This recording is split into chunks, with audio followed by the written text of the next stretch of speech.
Yes, mambo vipi? Hope uko poa kabisa. Moja kati ya magonjwa ambayo pia yaliweza kusumbua kwa kipindi cha 2019, 20 mpaka 21 fulani hivi ilikuwa ni gonjwa la corona 19, COVID-19 ambayo ilikuwa inafahamika kwa kipindi kile. Lakini bana kwa sasa hivi zimeweza kutoka taarifa kutoka katika bonge moja la jarida ambalo pia linafahamika duniani kote, nikimaanisha Forbes, moja kati ya majarida ambayo pia habari zake huwa za uhakika lakini pia zinakuwa ni kubwa zaidi. Sasa imeweza kuongezeka COVID mpya kabisa ambayo sasa hii inaitwa COVID-19 ratio 8.1 ambayo sasa yenyewe pia huweza kusababisha kuweza kuongezeka katika nchi ya China, lakini pia kuenea Marekani, lakini pia vile vile pia inathibitishwa kwamba bana COVID hiyo pia imeweza kugunduliwa nchini Marekani kupitia mpango wa uchunguzi wa uwanja wa ndege wa CDC, huku kesi pia zikiweza kutambuliwa miongoni mwa wasafiri wa kimataifa wa California, New York na wasafiri wa kimataifa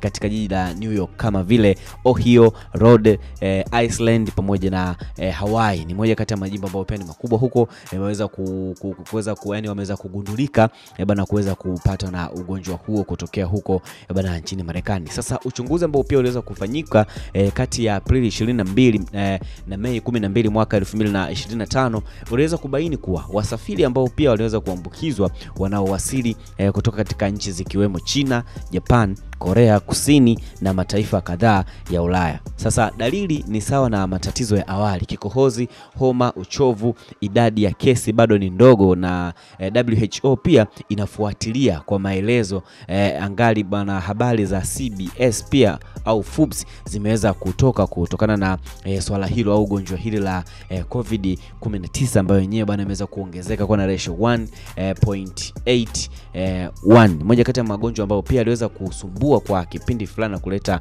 bana mtafaruko mkubwa sana, hasa katika masuala mazima ya kiafya. Sasa sifa za NB1 ratio 81 kwa gonjwa hili la corona: maambukizi ya haraka zaidi, inaonekana kwamba kuweza kusambaa kwa kasi zaidi kuliko COVID ambayo ilikuwa imepita, ambayo ni COVID-19, lakini hadi sasa hakuna ushahidi wa kuwa kwamba inaweza kusababisha ugonjwa huo bana mkali zaidi kwamba ni kwa namna gani. Lakini pia dalili zimeonekana ni zinafanana tu na zile masuala mazima ya kukohoa, vitu kama hivyo. Sasa dalili pia zinazohusiana na gonjwa hii pia ni pamoja na kikohozi, homa, uchovu, maumivu ya kichwa na koo kuuma sana, dalili ambazo pia zinafanana na zile za COVID ambayo ilikuwa imekwisha kupita kipindi hicho. Kama nilivyokuambia kwamba WHO pia ambalo shirika hili limeweza kuweza kujitahidi kwa namna moja ama nyingine kuweza kupambana nayo. Tunajua ni shirika la afya duniani ambayo pia limeweza kuweka kwamba hiyo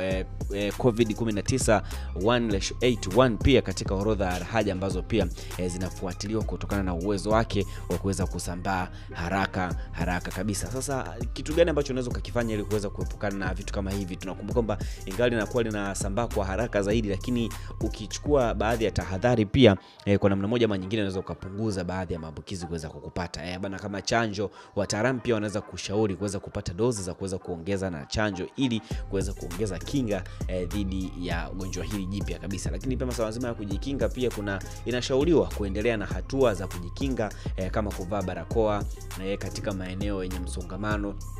Kuna watu pia mikono wao na mara kwa mara kama ilivyokuwa mara ya kwanza, ili kuweza kuepuka kuwa karibu na watu wenye dalili za COVID hiyo 19 ambayo pia imeweza kuongezeka kwa kiwango cha juu zaidi.